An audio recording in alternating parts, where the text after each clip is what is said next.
Ubiquitous Computing and Augmented Reality. Apa itu ubiquitous computing? Ubiquitous computing adalah teknologi komputasi apapun yang memungkinkan manusia berinteraksi dengan jarak yang jauh dari satu workstation saja.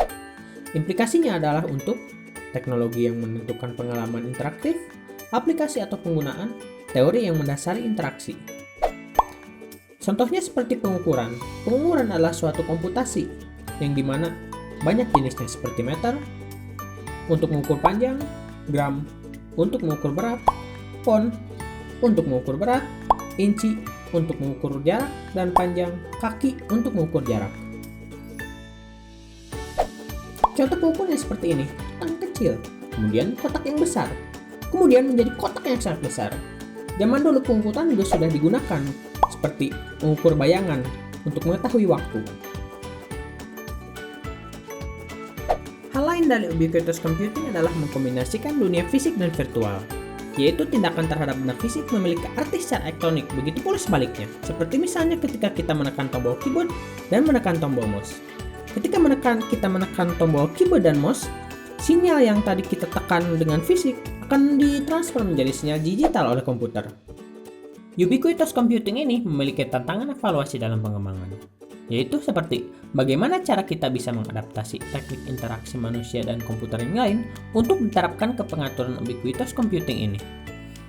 Beberapa tantangannya yaitu aktivitas ubiquitous computing ini tidak terlalu berpusat pada tugas pengerjaan, karena banyak sekali masyarakat yang awam terhadap ini. Kemudian teknologi yang sangat baru seringkali sulit untuk dikembangkan. Kemudian metrik kesuksesan bisa sangat berbeda tergantung hasil yang dicapai. Augmented reality dan virtual reality. Apa itu virtual reality? Virtual reality yaitu bisa membuat seseorang yang berada di dalam dunia virtual tersebut merasakan seperti berada dalam dunia nyata yang mereka alami.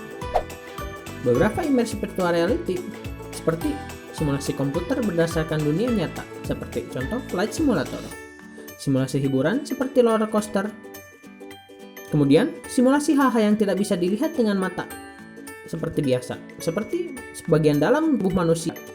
Biasanya dipakai untuk beberapa instansi kedokteran. Dalam pengembangannya, virtual reality banyak digunakan oleh orang-orang, seperti untuk kebutuhan desktop, dan juga kebutuhan pekerjaan.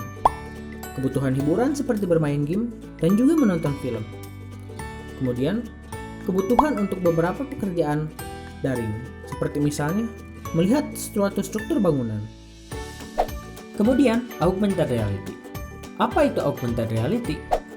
Augmented reality secara teori adalah menghadirkan efek virtual dalam dunia sesungguhnya. Kalau virtual reality, efek virtualnya tersebut hanya terjadi di dalam software tersebut, berbeda dengan augmented reality yang bisa terjadi di dalam dunia sesungguhnya. Spesial AR adalah untuk kebutuhan pengembangan dan perawatan, seperti contohnya AR yang Google Maps. Kita bisa menggunakan kamera smartphone untuk menunjukkan penduduk jalan dengan berorientasi augmented reality. Kemudian, untuk hiburan dan permainan, seperti contohnya Pokemon Go dan beberapa game-game AR lainnya yang sangat viral. Kemudian, untuk ranah kedokteran, seperti misalnya untuk proses bedah, latihan bedah.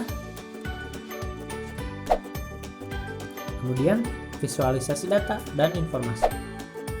Visualisasi data dipakai untuk mempresentasikan data yang terstruktur ataupun tidak dengan grafik atau bahkan untuk menampilkan info yang tersembunyi di dalam data. Info ini biasanya tidak bisa didapatkan tanpa melalui proses visualisasi ini. Seperti contohnya virtual wind tunnel. Virtual wind tunnel itu yaitu pengaplikasian yang berfungsi untuk memvisualisasikan arah angin untuk keperluan industri atau penelitian, seperti misalnya mengetes turbulensi dari pesawat terbang, sehingga bisa diperbaiki untuk hasil akhirnya. Kemudian, visualisasi hierarki. Hierarki visualisasi merupakan urutan item-item di mana item tertentu merupakan induk atau moyang dari item lainnya. Bisa divisualisasikan seperti ini. Kemudian, visualisasi waktu dan interaktivitas. Kita bisa memvisualisasikan waktu untuk dijadikan patokan suatu kegiatan. Kemudian, visualisasi interaktivitas seperti keuntungan bisnis atau pemasukan bisnis dengan grafik. Kemudian memvisualisasikan kegiatan sehari-hari seperti terbangun untuk mandi di pagi hari. Kesimpulan akhir dari materi ini adalah ubiquitous computing, yaitu suatu kegiatan komputer yang memenuhi isi dunia. Virtual reality dan virtualisasi, yaitu dunia nyata yang direpresentasikan melalui komputer. Augmented reality dan tampilan ambien, pencampuran antara komponen fisik dan digital.